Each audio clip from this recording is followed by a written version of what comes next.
Kisa may, para nasuko ko, kisa may di masuko po.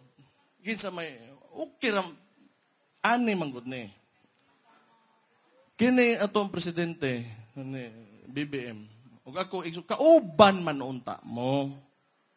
Moong gaingon ko, kay tungod, sa usa ka korporasyon, o usa ka LGU, usa ka institusyon, naagin ay pinakaulo, pinakataas, o sunod na, o CEO ka, na vice, o unsa ba diha, na may hierarchy ang tanan.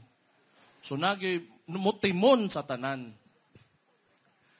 Ang ako lang gihangyo unta ani gyud tanan nga kaya raman unta nimo tarungon o gustohon lang nimo.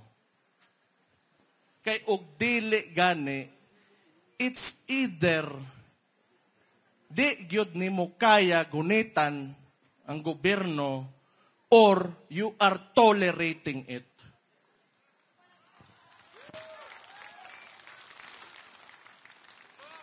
Oman karon diri kane medyo ang sunod na ko istorya sa inyo. May gahuwat na ko, no? Ang istorya ko, ha? Mo gani. Kapuya, bitaw, sinukod lang. Sa may ganahaging unaan din. Abot pa ko diri. Namta ko inom-inom raon ta karon. Ang Domingo man, no? Kung nalipay, mambugaw, nakasuroy ko diri. O at home man ko kayo. Basta na ako diri sa Cebu. Always man na. Ako gatuo ko, mas dagagwapa diri kontra sa Davao. Oh.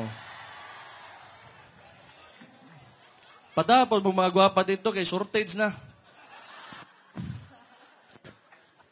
Man, nagibalik ta story ha. Karon na ay kani nigawas na ning People's Initiative tuwa man na dito sa Davao. Katong giingon ni Mayor Rama ganiha nga gikan sa Congress, sakto man to. Kay dapat manggod ana kung people's gyud, mugikan sa tao, sa ubos gyud.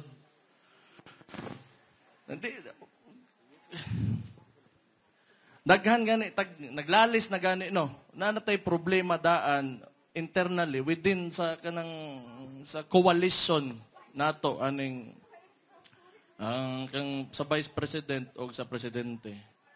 Human, magdungag pag yun mo problema, para nila, gusto nila, pero wa pa gani ta katarong, wa pa gani tay, usa ka tuig pa lang ba? Mao na kong pasabot.